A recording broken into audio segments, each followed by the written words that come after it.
अध्यक्ष महोदय, ये अभी रुकिए, बैठिए सर। ये आरबीआई की रिपोर्ट, ये आरबीआई की मंत्री आरबीआई की अधूरी रिपोर्ट पेश कर रहे थे। आपस में बात नहीं, मैं पूरी रिपोर्ट पेश कर देता हूं अध्यक्ष महोदय, सभापति महोदय। 2011 में भारत के नागरिकों का नेटवर्थ जीडीपी का 85.7% था। आंकड़े हैं, आपने कोट किया है, पढ़िएगा पूरी तरह।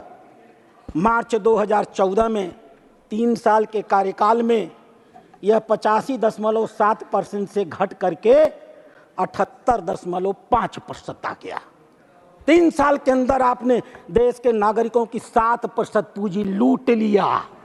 और हम गर्व के साथ कह सकते हैं, मार्च 2014 में मोदी जी की सरकार आई और हमारा नेट फैमिली वर्थ 78.5% से बढ़ करके 97.2% हो गया।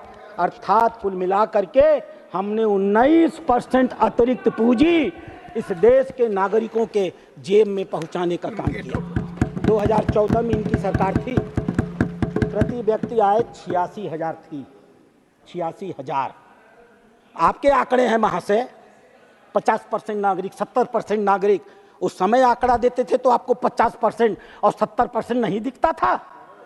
उस समय आपको औसत दिखता था। 86,000 का आपने आय देकर छोड़ा था। आज भारत की प्रति व्यक्ति की आय कितनी है? कहां आपने 86,000 पर छोड़ा था। और हम गर्व के साथ कह सकते हैं, आज भारत का आम नागरिक 2,12,000 रुपया कमाता है। 2,12,000 रुपए इस देश के प्रति व्यक्ति की आय है। और ये बात कर रहे थे गरीबों की, यह बात कर रहे थे देश की आर्थिक व्यवस्था की, यह बात कर रहे थे कि लोगों के पास धन नहीं है इस बात का कि वो बेचारे खर्च कर सकें। मैं सिर्फ एक आंकड़ा आपके संज्ञान में लाना चाहूँगा अध्यक्ष महोदय। आरबीआई को माने या न माने, सरकार तो वो उसी से चलाते थे। आरबीआई देश के पास कितना पैसा है, कितना पैसा खर्च करती है, नागरिकों को अपने विकास का अंदाज कैसे लगता है, उनके पास पैसा नहीं है तो वो काम कैसे करते हैं, इसलिए वो हाई फ्रीक्वेंसी इंडिकेटर्स निकालते हैं। ये वही आंकड़े हैं जो अपनी सरकार में रहते समय ये भाषण दिया करते रहे होंगे।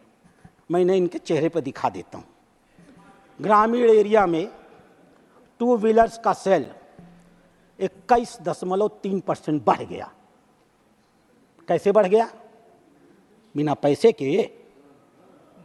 3 व्हीलर्स का सेल 12.3% बढ़ गया। आपने जेब में पैसा डाला था। ट्रैक्टर का सेल 3.7% बढ़ गया। आदमी के पास पैसा नहीं था तो वो ट्रैक्टर खरीद रहा था। टोल कलेक्शन 37.5% बढ़ा है पिछले 1 साल में। 37.5%। ये गाड़ियां बिना पेट्रोल के चलती हैं, बिना डीजल के चलती हैं क्या? बिना आवश्यक आप बताते हैं कि हमने 5 लाख कितना किलोमीटर बताया आपने? 500,000 इन 1 month. By God, he only can move. Nobody else can move. Nobody else can move. He only can move. मैं तो आश्चर्यचकित हूँ अध्यक्ष महोदय। टोल कलेक्शन 37% बढ़ गया। पैसेंजर व्हीकल का सेल 4.9% बढ़ गया। डोमेस्टिक एयर ट्रैफिक 6.6% बढ़ गई। डोमेस्टिक एयर कार्गो ट्रैफिक 6.7% बढ़ गई। इंटरनेशनल पैसेंजर्स 13.2% बढ़ गए। रेलवे फ्लाइट ट्रैफिक 10.1% बढ़ गई। होटल ऑक्यूपेंसी 60% बढ़ गई। सीमेंट का प्रोडक्शन 10.6% बढ़ गया। मकान नहीं बन रहे थे, निर्माण नहीं हो रहा था, तो सीमेंट क्या कर रहे थे महाराज? कभी तो इन आंकड़ों को देखने की कोशिश करिए। स्टील का प्रोडक्शन 19.1% बढ़ गया। ऑटोमोबाइल का सेल 18.2% बढ़ गया। कमर्शियल व्हीकल का सेल 3.5% बढ़ गया। जीएसटी का ई-वे बिल 16.3% बढ़ गया। जीएसटी का कलेक्शन 11.4 पड़ गया। और अध्यक्ष महोदय, नागरिकों के पास पैसा नहीं था, मकान की खरीद नागरिकों के बीच में 33% बढ़ गई। 33% अधिक लोगों ने इस साल मकान अतिरिक्त खरीदे हैं। ये कहते हैं कि देश में पैसा नहीं है। आप देख नहीं पाते, देखना नहीं चाहते, जॉन्डिस्ट आई हैं आपके। ठीक है अध्यक्ष महोदय, इनका एक दूसरा आर्थिक आंकड़ा आता है, वो बहुत जरूरी है जानना। उस आंकड़े को कहते हैं परचेजिंग मैनेजर इंडेक्स। इस पारी इन्होंने अपने भाषण में नहीं कहा। पिछली बार जब ये खड़े हुए थे तो परचेजिंग मैनेजर इंडेक्स की बात कर रहे थे। इनका जवाब देते समय मैंने कहा था कि आप झूठ बोल रहे हैं, आपने गलत आंकड़े प्रस्तुत किए हैं। आज मैं सही आंकड़ा प्रस्तुत कर देता हूं। वक्त संसदीय शब्द अध्यक्ष महोदय, हाँ सत्य कह लीजिए, भ्रम कह जो चाहे कह लीजिए।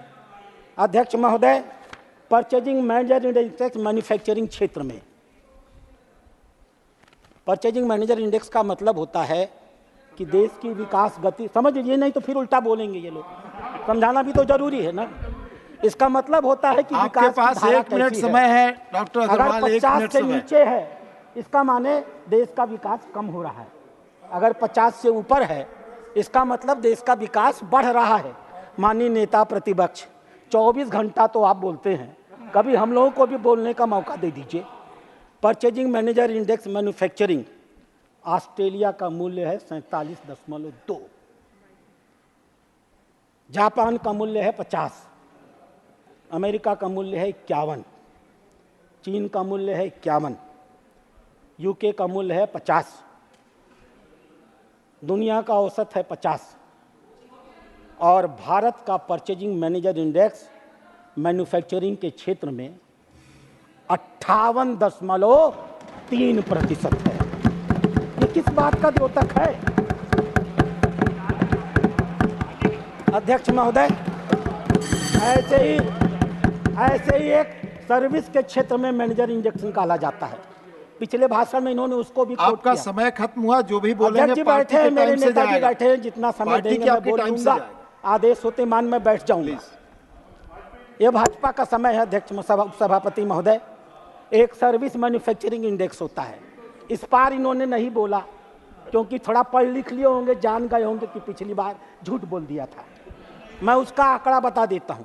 कृपया संसदीय शब्द का ही इस्तेमाल करें। रूस का, हाँ झूठ शब्द हटा दीजिएगा अध्यक्ष उपसभापति महोदय, गरने बोलने के लो में आ गया होगा, मैं उसे वापस लेता हूं। रूस का परचेजिंग मैनेजर इंडेक्स सर्विस क्षेत्र में 47.6, जापान का 49.4, यानी सब 50 से कम। ऑस्ट्रेलिया का, तू जाके बलिया को बिहार के मुख्यमंत्री का आने बड़ा बाटा झेला था वो उनके बेईमानन के, लालू यादव के और तेजस्वी के। तोरे जैसा पढ़ल लिखल आदमी केकर गुलामी करा था समझे नहीं होता। व्यक्तिगत टिप्पणी नहीं रहेगी रिकॉर्ड में, प्लीज। ऑस्ट्रेलिया चेयर को देखकर बोले। ऑस्ट्रेलिया 51%, चीन 51%, यूके 52%, यूएसए 53%। अध्यक्ष महोदय, भारत का सर्विस क्षेत्र का पीएमआई 60.5% है, पूरी दुनिया में अकेला। एक तीसरा आंकड़ा भी है जिसके बारे में पिछली बार ये नहीं बोले थे, कंपोजिट मैनेजर इंडेक्स, जापान 49.7। अब सुन नहीं रहे ये लोग, सुन सब रहे हैं, ना सुनने का नाटक कर रहे हैं, सुन सब रहे हैं। एक एक कान इधर कर लिए, आप अपने समय से अधिक बोल रहे हैं, पार्टी का अधिक समय ले रहे हैं डॉक्टर साहब। 49.7, रूस 49.7, ऑस्ट्रेलिया 50%, यूके 52%, पूरी दुनिया का औसत 53% और भारत 60.9% का आंकड़ा। अध्यक्ष महोदय कुछ और बातें हैं। आप ऑलरेडी अपनी पार्टी जो तय पार्टी ने समय दिया था उससे आप अधिक बोल चुके हैं। अध्यक्ष महोदय, कॉन्क्लूड। दूसरा आर्थिक आंकड़ा निकलता है जिससे ये निकाला करते थे। इन्हें भी 7 साल वित्त मंत्री रहे हैं, हालांकि ये टुकड़े टुकड़े में रहे हैं ना। हमारी वित्त मंत्री तो लगातार हैं, एक कंटिन्यूटी है। ये बेचारे आते भगा दिए जाते थे, आते थे भगा दिए जाते थे। रह रह करके रहते थे, इसलिए अस्थायित्व तो नहीं आ पाता था इनका। हमारे वित्त मंत्री का अस्थायित्व तो है 7 साल का। प्रोफेशनल फोरकास्टर्स का असेसमेंट किया गया है, सारे के सारे आंकड़े तैयार हैं अध्यक्ष महोदय। रियल जीडीपी 6.8, IMF मांगेगा, स्टैंडर्ड पुअर मानेगी, भारत सरकार मानेगी, वर्ल्ड बैंक मानेगी, भारत के लोग मानेंगे, नहीं मानेंगे तो यही बेचारे नहीं मानेंगे। Real private final consumption expenditure 6%, gross fixed capital formation 8.6%, gross value added 6.6%। और अध्यक्ष महोदय, इनके कार्यकाल में CAD करंट अकाउंट डेफिसिट 4.5% था।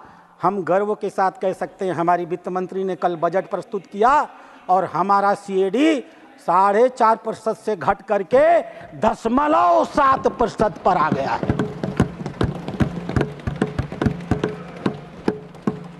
एक और आंकड़ा ये लोग निकलवाते हैं अध्यक्ष महोदय, वित्त मंत्री है ना, ये भूल गए होंगे, याद करा देना जरूरी है, याद करा देना जरूरी है इनको अध्यक्ष महोदय।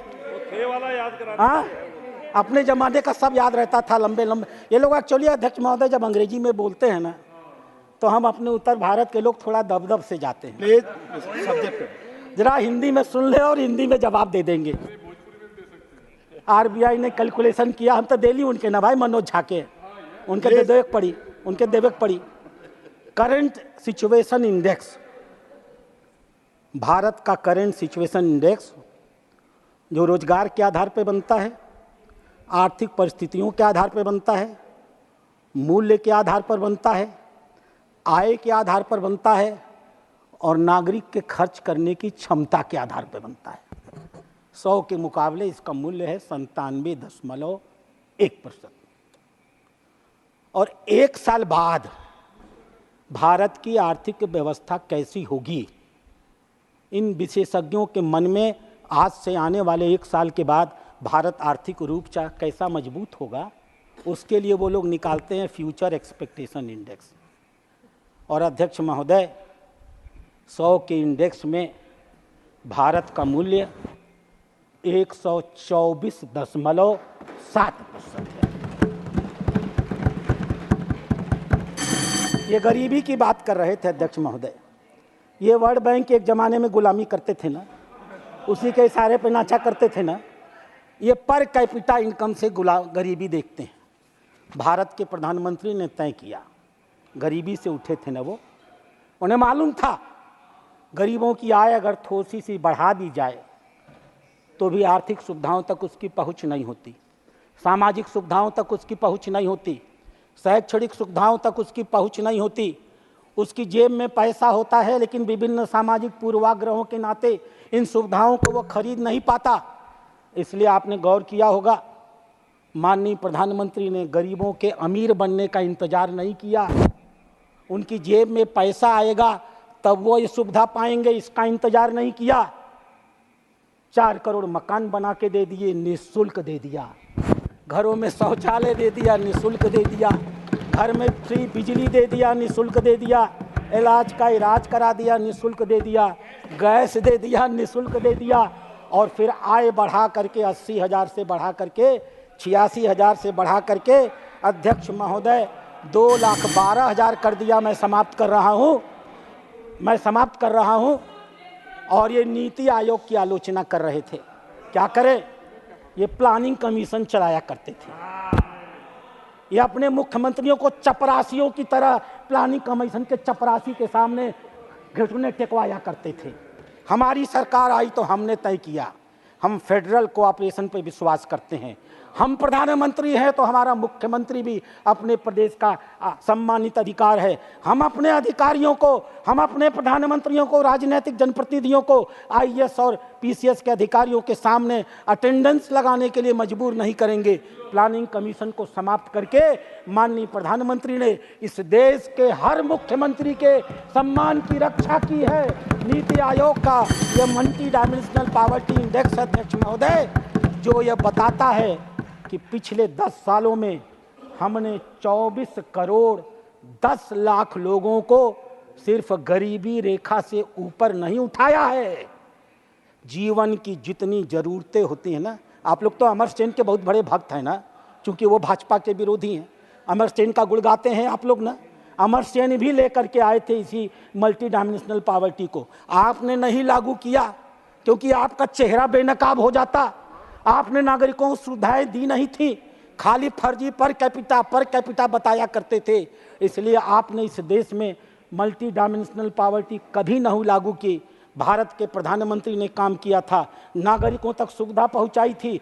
चुनौती के साथ उन्होंने कहा, जब तक एक एक नागरिक के चेहरे पर खुशी नहीं आएगी, गांधी जी का वो सपना पूरा नहीं होगा कि जब तुम नीतियां बनाते हो तो यह देखो कि तुम्हारी नीतियों से गरीबों के आंसू साफ होते हैं या नहीं। हम गर्व के साथ कह सकते हैं, पिछले 10 सालों में हमने 24 करोड़ 10 लाख नागरिकों के आंखों से आंसू पूछे। अध्यक्ष महोदय, थैंक यू। मैं अभी बहुत कुछ कहना चाहता था, थैंक यू, लेकिन आपने रोका है, इसलिए मैं रुक Thank रहा you. हूँ। मौका दीजिएगा तो फिर धन्यवाद। अपनी बातें रखूंगा। धन्यवाद।